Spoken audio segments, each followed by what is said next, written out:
Hello everyone and welcome. We're switching things up on the caster desk. I am Nerds Corner here with my lovely co-caster. Introduce yourself. I'm JK here. First time casting Overwatch in a while. Oh, hey. Well, Overwatch is a fun game. We're going to be seeing Fullerton Orange versus Fullerton Blue. So it's the battle of Fullerton and which one of the teams can win out. And when you're fighting against your own home team, there's going to be some memes. There's going to be some fun stuff. And there might be some advantages as well because, hey, they know each other fairly well. Yeah, I find that when there are these in matches like this, there are a lot of niche strategies because you know exactly what the other player, what hero they're good at, what tactics they do. Of course. And I think we might see some of that here. Well, right now we have a generally standard comp. The only difference being the, I believe we see the Sojourn coming out. Oh, sorry, no, the Sombra coming out. And I don't know, Sombra, with the recent buffs and patches, I think is a very good pick, especially in this situation. I'm happy to hear that because I love how she plays and what she adds to the game. And the Symmetra, okay, instantly being traded out for the Tracer instead, being used to get them onto point. We already started to see Jazza pushing forward, getting the first pick on a trade. The fight for point goes out. There's the bubble, pops. Tries to push in. They're pushing Kiriko off points, tries and gets away with it. But there, they see Christian on the back end, finding one more, and it's just going to be a battle of chaos here as we get on to point. I mean, starting to open up. Instantly being taken by Orange. Let's see what Sombra can do here. Seems she's playing patient. Hacks with the Tracer moving in, but I think Sombra is extremely important here, but the team fight starts to go off right off the bat. Two picks coming out for Blue as they're taking control of point from the backline. It seems to be almost a team wipe. Tracer being the only one left alive and available. Hacked by Sombra. We see the symbol there. The recapture goes out before point can even be fully taken by CSUF Orange. Jazz with a lot of improvisation on that Tracer. They were getting a lot of good picks, along with Aqua just on the Sombra. They were like, those very squishy heroes did a lot of work for what their characters can do. Especially because of their potential, their DPS output. We already see Sombra on the backline. And it's interesting, we see a exact mirror composition coming out here near the end. Christian, I believe, switching over to the Sombra, jumps on top. He's trying to get onto point. There's the bubble popped as well, bullying the Lucio into a corner. You're trying to take out those squishies on the dive. Pancakes is able to find Jazz, and that's going to be not so smooth as it seems the pulse bomb goes off. That ulti popping in, and the Tracer just doing work. Takes out 4 players, I believe, on that, giving them the clean retake for CSUF Orange. Of course, these two teams, they're going to go back and forth as they get their ultimates and such, but I feel like Blue got a very solid lead there, especially with the situation they had. And instantly the retake happens and the team fight goes out. It's going to be Django trying to go for the bully play, gets a little bit more, pushes them off the point. Big Iron using that Lucio to their advantage. Primal Rage also popped as well. Takes out one. There's a counter for it. And it seems as though Orange pops its second, but with the amount of damage Django's able to do, it doesn't matter. Pancakes falls to Big Iron. That's going to be some more charge up. I believe both the Sombras going for the same health pack near the back. That Mega. Orange tied it up there.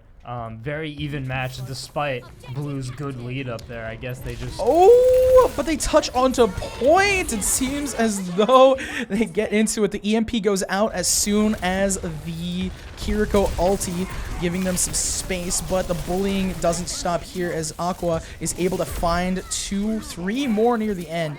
Django on the leap is going to clear it out, and it seems like dominance from the blue team is starting to cement itself as they're about to hit 70%. I'm actually really surprised to see these squishy heroes on the map like this, because I haven't seen this map much in a competitive context, but in a casual context, a big part of it is launching people off the map with heroes like Winston and heroes that can't I feel like the bullying doesn't stop there. Aqua finding some more. The trades go out, almost falls, but is able to recover thankfully, and the hack isn't going out. They try. I feel like the hack on them would have been able to end it off as the point is reaching near completion. It seems seems like they're going to have to go for that tap. Jazza being able to use that callback, recalls, gets into a safe position, EMP popping as well. The Q battle is out as much as it happens here. Blue maintains control so far. Orange having a decent chokehold on this point. Primal getting popped by Django to push them off so they can continue the cap on point. It's going to just be a bullying situation here. Bounces them up against the wall, trying to get some space. Pops the bubble as well. They're trying to go. He needs to get away from that site so they can survive, and it seems as though Orange might just be able to win out in this team fight. The slaps are there, and again, Jazz is just getting pushed off. Takes him out finally near the end. Yeah, Orange clinched that, but I don't know. If the match keeps going like it has been, their defense is just not as solid as Blue's, and if Blue takes it here, yeah, if they could win this team they're fight, going to. This is a solid looking push here. It seems like they have a solid 3 team fights left before they can completely get destroyed, especially with how fast their dive comp goes. But if they win this team fight, it's basically a GG here, especially if they can get a team wipe. There is that EMP going off again. This is the second or third time we've seen it. Christian not on cooldown as well, and with Django on the retake, bullying the Kiriko out of position, even though they're trying to run away. Jackson falls, the Primal Rage doesn't go out, the retake is there for Blue. They just need to hold for overtime, and that is going to be the first round going to CSUF. Blue, not Orange, even though they're both on the same side. Yeah, Blue was looking a little bit phased there. Their tank almost went down, but they managed to pull it together. I think they're just more... Their players make the plays when they need to happen, when they need it to happen. And the Kitsune Rush is so powerful. Like, they pop it near the end, but it's a little bit too late, and it just goes to show their desperation. As we go on to the next control point here, Observatory, we get to see some observing running around and trying to find some more space. The Symmetra comes out again. I believe it's just going to be for them to rush in. Jazz switching to the Mei. Interesting combinations here. I'm surprised I'm not. I guess we have Hanzo here, but we have Hanzo on both teams. Well, interesting. Hanzo obviously being really powerful on this map to hold those angles in the corners. Ramatra's going out instantly in Nemesis form, gets for the block, tries to eat up some of that damage. You got to continue being in there. It's just going to be the battle of the Ramatras of who can win out, which support gets it. There's the Mei wall coming out to slow end to reposition them. The picks start going out. Aqua's the one to find it. The team fight's there. They're going to stick with the Symmetra at least for a little bit. They get a decent amount of ult charge. I wonder if that sticks as Django's able to find a couple more. You got to pop the Mei. Ice, hide away here so you don't fall. Gives them a little bit of health. And it seems like Blue is continuing their dominance here as they have just been extremely comfortable here. I'd love to see what the Hanzos get to do, because this map I associate with sniper clips, with heroes like Widow, Hanzo, Ashe, just making work of the other team, and no surprise to see Hanzo on both teams here. Regardless, they're doing a really good job of holding the chokes. Orange on the retake almost instantly tries to get onto point. The Rems are both fighting against each other. Ramatra is honestly a nuisance sometimes, especially if you have a good one. And it seems as Django knows how to play this. Going for the squishies right off the bat in that ulti. Absolutely just avoiding Pancakes. He knows Pancakes is low and uses that ult to finish them off. We could see all the assists coming out as he just focuses on the squishies while the DPS focus on the main tank. I find Lucio to be an odd support pick for this map, but obviously it must be a good one if both teams are going with them. It gives them a decent amount of space to get on site, just like Pancakes needs to be making the space here. But it's Django who just seems to win out, and it's basically another team wipe as Christian's the only one left alive back at spawn, and they're just going to hunt him down, even putting up the Mei wall so that no respawns are allowed. That's basically a team wipe as everyone needs to be getting onto point. And if they can continue this chokehold on the choke, they're not going to be able to push in at all. Orange has not capped points a single time, and Blue has consistently been good at this. It can maybe it's like the varsity team up against the JV team, but JV underdogs potentially from Orange coming out here as it's going to be one final team fight, 4 points. There's that Hanzo ulti to give him some space. Christian finds some more. The trades are there, and with Pancakes finally taking out Django, that's going to give him a little bit of room. No damage to be soaked up here. It's just going to need to be a quick retake. They need to get onto that point. No choice now. 4 seconds left in the match. Honestly, 2-1 overtime starts.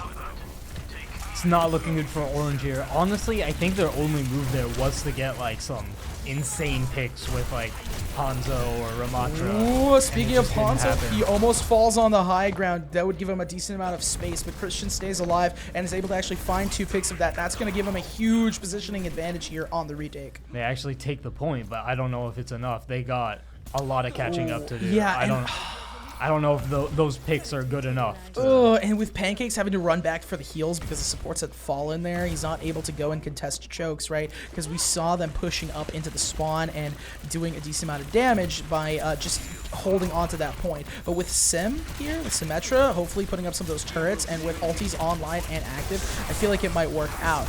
Django pops, uses that Nemesis form, has to break down Squid's immortality here, but because that's broken, Pancakes is now vulnerable. He falls. It's bleeding red here as point gets taken, and because they basically got a team wipe there, it's GG's here. 2-0 on control.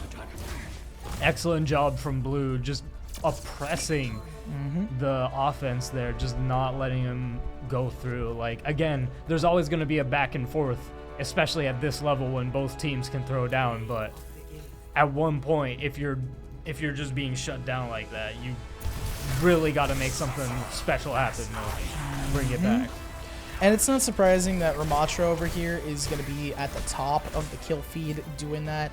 Django with an amazing play, especially with that ulti coming out, and just the ability to secure the squishies in the back line and be comfortable with your DPS taking the tank on while your ultimate finishes him off. The confidence to switch targets like that and focus on the squishies, knowing that that's going to be secured in the team fight, is just a mark of a good player, and especially on a character and a hero like Ramatra.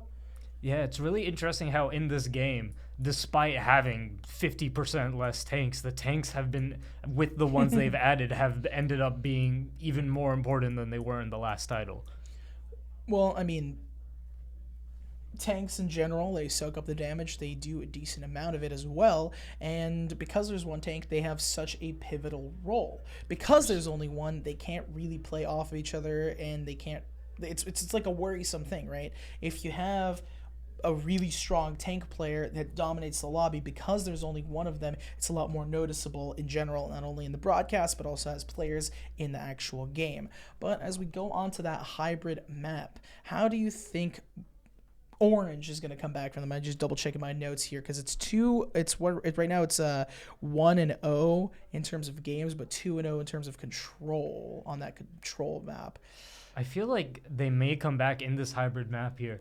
Hybrid is where a lot of Overwatch heroes really shine, because a lot of them are not as versatile as heroes in other games, say like Team Fortress. But in those hybrid maps, you really get to see the strengths and weaknesses of each hero. They may not be good at a certain point, they may be good at another point. Orange may have a better time with those more versatile situations, with adapting to the different flow of these maps. Well, you know what's going to tell us? Actually seeing the game, which I'm excited for. The players are ready as we make our way over to Hollywood. A classic Overwatch map. Again, another sniper clip map. I love to see. I love the chat. We just get to see Jazza. CSUF wins no matter what. And hearts in the chat. I'm going all in with my chips on Fullerton here. I think Fullerton wins this. And you know what? That camaraderie is kind of what we love to see. Right at the end of the day, we are here to have some fun, play some games, and I am not surprised to see Brig coming out on the support line. Ayo, who's Joe though? Someone gets to meet Joe. I don't know who Joe is. Joe? But yeah, they get to meet Joe, and I just don't know who's Joe. But we're out here on Hollywood, a sight for sore eyes. I personally love Hollywood. It's been one of the first Overwatch maps I kind of learned about. I didn't really know anything other than like Lijiang, Hollywood, I was like, all right, cool. Those are the two I know. Ilios is another really popular one, so it's not too surprising. But looking at the composition so far, ooh, Pancakes switching to the Winston to get out of that choke. A very common choke point here near Arches to just be dominant. And it seems like both teams playing dive, but the Diva Django goes a little bit anti because you have that defense matrix for those hit scan heroes. I'd love to see what Aquavis does with Sombra here, because Sombra, especially on these hybrid maps where you could just hide in so many places, you could definitely do some sneaky stuff. So Tracer's so close to getting bullied out. The first team fight goes out, this time higher than point. Jazz goes for the recall, able to get away not only with a life but with some health, and that's why the squishies work here, because that recall, if you're playing on cooldown, Aquavis is just waiting slowly for a positive moment to get a hack here. There's the brig sleep dart on Django, especially with the recent patch notes. It's going to be an intense battle here. You get a little bit less value out of that sleep and out of that Ana. Getting bullied back into the spawn, Hanzo runs away, and so does Django, tries to go back into safety, giving them some time to recover. It's Aquavis finally finishing off Pancakes, and you know that's a sleeper agent, right? They didn't do too much, but they did just enough in the nick of time to take out that tank. A pick is a pick, especially more important in this title where it's 5v5. Yeah, and especially on this map where a pick is so much more walking than a map like than those other two maps. Defense matrix popping, going out, gives him a decent amount of room. It's Aquavis just consistently in the back line here, doing some sneaky plays. We see some ultimates come online. We have the Q battle can start. Nano boost as well. If they nano boost the correct player here, it might do enough damage, but Squid falls before that happens. There is that. Oh man, the defense, I mean, Diva's ultimate right here, if it pops at some capacity, might just do enough damage to absolutely destroy them. Django punches Brigitte to death, getting that, Django also falls almost instantly, being vulnerable there, and that's going to give him 2 points on point. 2 points on point, about to be 3 as they cap it. Such a good retake. It froze at least our end on the stream here. Something about Aquavis as she goes into cloak here. Sombra cloak and daggering in the back is super important because she can just get recon on exactly what the team is doing, and especially at this high level, that is invaluable.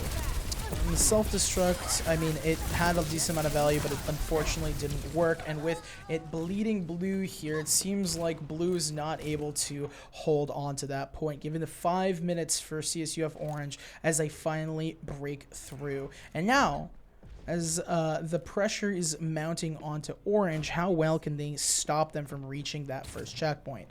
They're taking some really good positions here. Blue doesn't really have like a pick damage character that's just able to shut down those high positions like that. So Orange is just going to be able to waltz up there, and their push is looking very, very strong.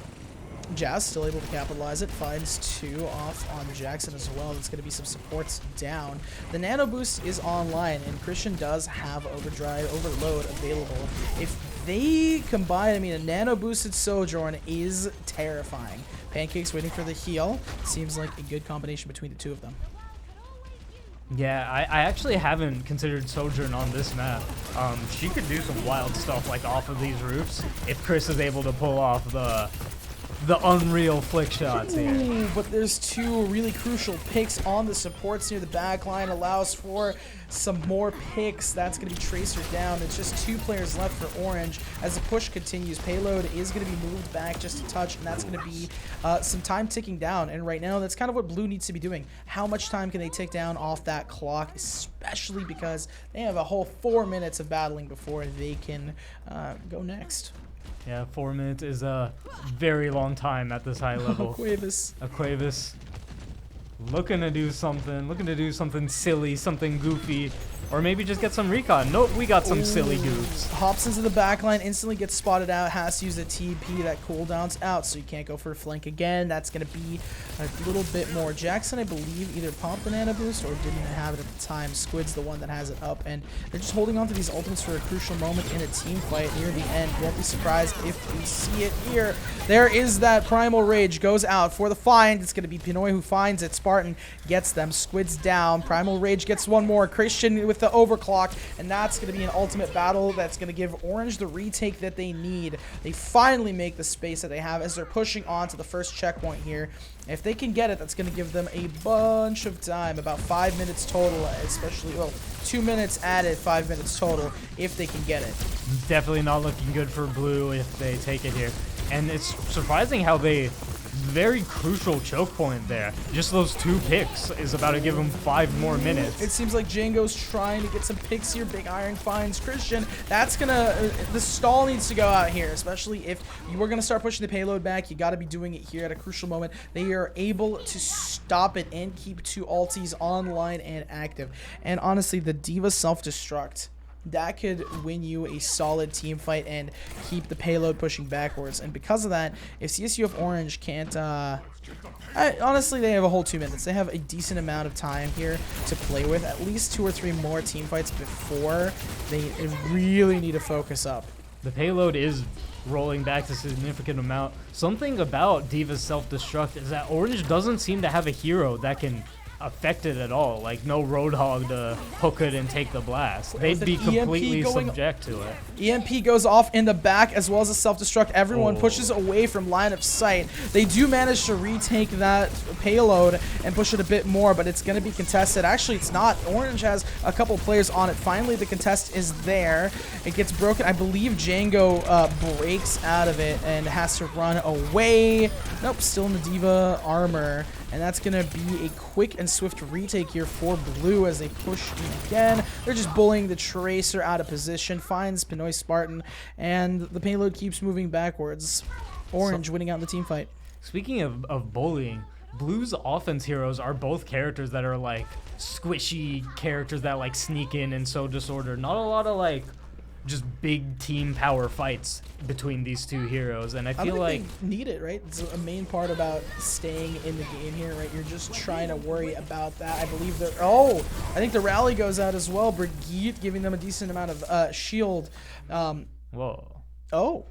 Got some that makes more sense. That makes more sense. I was about to say there was some visual stuff on our screen. I was confused as to the reasoning why, but the pause goes out. And at such a crucial moment, I don't know if this is a technical pause or if it's a strategical pause. It could just be, I don't know.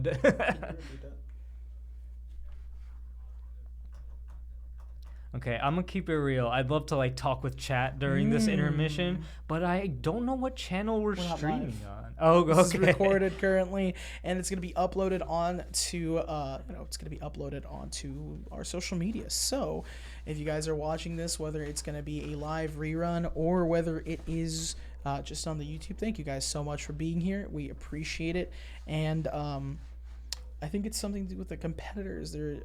There's some issues with the teams right now, and we're trying to get them all situated and sorted. But regardless of the situation, that was a very interesting pause. We have about a minute on the timer, and with that said, if it gets unpaused at the exact moment that we stopped at, it was at a crucial point in the team fight. Everyone's going to be reset, and it's going to be a disadvantage to both teams, considering that Blue has been stronger so far, and thus far, I think that this might spell disaster for Orange if they can't come back in the team fight. Well, I feel like it has to be reset, right? I'm not a rules expert here. I'm not a golf player when it comes to this, but I can't imagine they just unpause that. Like my rhythm game players know you can't just be playing a game and then unpause it and then instantly go back into it. And honestly, your thought process is correct. The lobby is just going to get restarted because at that point, it's, that's the most fair way that we can get things started, because generally speaking, if you don't restart the lobby, it's in such a crucial moment, one team's going to be salty. I do wonder the reason for the change. I hope everyone is doing okay out there. Did the teams agree to play it out?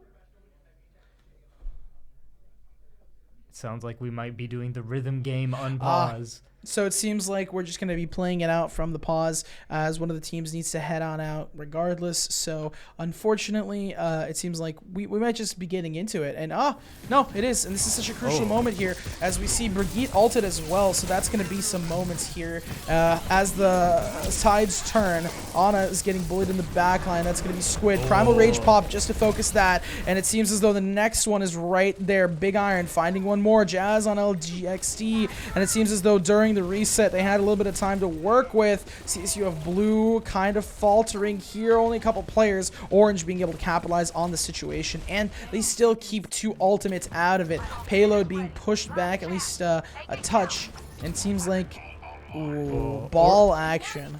Orange might disagree with me here, but honestly, the pause didn't seem that impactful. Like, obviously, the players get to catch their breath. It's extremely impactful because Orange won that, and Blue won that, and now Orange has like this last team fight to win.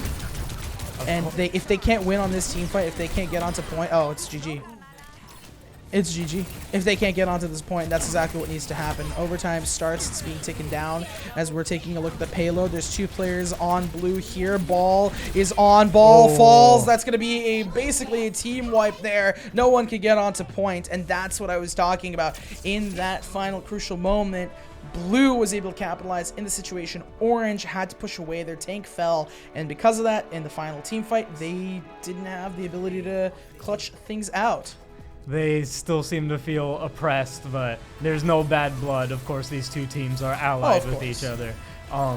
Even with that said, I feel like the fact that both teams get to catch their breath, look at exactly what's going on, and maybe readjust makes it at least a little more fair than one might think when they hear of a match being paused and then unpaused. It's, again, yeah, it is one of those things of like, I honestly, if it was fairly even teams, or if it was teams that might not know each other as well, I could definitely argue the statement of it's really not fair generally speaking, but because they kind of know each other a bit, and it's a bit of a, more relaxed vibes here today, it's just understandable that we can take a break, take a pause, and come back in and have no bad blood between them. At least more shenanigans than anything else. Honestly, if I knew that my friends were on the enemy team, I know I would be 1, I would do everything in my power to win, and 2, maybe meme a little bit, but still try and win at every single moment and opportunity.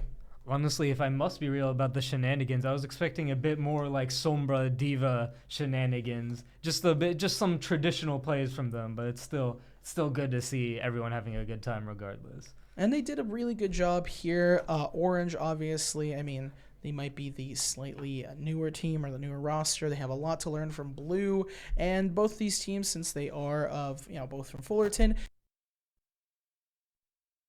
Said, I believe we're going to be going on to a pause, a break, and then we'll be back with some interviews with the players to hopefully, get a little bit more perspective from them. Look forward to those interviews. They got a gun over there on top of their insights into the game.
How's it going, guys? Welcome back after another matchup and another round against Fullerton Blue and Fullerton Orange. With me today, we have the victorious champion, the one, the only, Django, aka Kyle. Now, Kyle, thank you for being with us here today.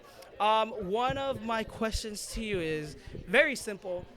Do you like ketchup on your burgers? Yeah. Okay. So, what excites you about ketchup? Well, it happens to be part tomato, which is pretty good. And then if I'm feeling really nice, I'll put extra tomato with the ketchup, so you have double tomato. We have a double tomato guy. I've never met a double tomato guy. Double tomato. Double tomato. Wow. Not one, two. Two tomatoes. Two. Two whole tomatoes? No, they're sliced. They're sliced. Two sliced tomatoes. Holy cow. Wow. So, would you eat a Beyond tomato? Yeah, why not? Sweet. Now, let's get into the actual questions. You guys fought your brothers till the very, very end, and you guys came out victorious. Now, how do you feel about that? I know there might be a lot of emotions just building up. These are your players, your teammates, your brothers and sisters that you play with. Beating them in this tournament, how did that feel as a group? Feels pretty great, honestly. Feels great? It's all good fun, but, you know, it's a really good experience for both of us, you know. We got a lot of our first lands and a lot of our first experiences with, you know, the offline, I guess. Well, we're online, but, like, in person. So, you know, great experience for all of us. Now, And, you know, for it's your great. guys' program, for Fullerton's program, so do you guys plan on showing up to more lands in the future now that you guys have, you know, tasted your land here for Overwatch? Yeah, why not? I see no reason why not to. Yeah. And the other thing, too, is when it comes to picking your guys' champions, while you guys are in that loading screen, is it you that tells the, you know, what the team comp is going to be? Is it a collective? Or is it just, you know, playing what you guys have been training for with your guys' coaches? What's the beginning process like? Well, the beginning process is looking at what Owl is playing and then saying, okay, this is the best comp, I'm playing that, and then we're playing that. That's pretty valid. And it also worked because you guys ended up winning too. And, you know, later in the match, I know that you were picked off like here and there, not too many times, of course, but, you know, what goes through your head when you get picked off and you leave your team behind, you know? Well, I'm like, this is probably lost, but I hope my team clutches it out. And a couple times they did. I was like, oh. I saw that, and it was really crazy how they just maintained together, kept it together, and just played it out, and it eventually, you know, led them to a better spot that they were in eventually. My other question to you, and probably my final question, is where do you see your guys' program heading from here on out, whether fall of 2023 or even the spring of 2024? Well, I think very soon we're going to have our own esports arena, so that's going to be a nice thing to look forward to for the program. And in addition to that, like, I'm pretty sure we have a really great program that's being fostered, especially because I'm a brand new student there. So I had a great time this season, so hopefully next season will also be really great for us as well. Thank you so much for your time, Kyle. I really appreciate you being on here. We are going to be right back. We're going to be here for our third matchup. Again, thank you guys for sticking with us, and we'll be right back.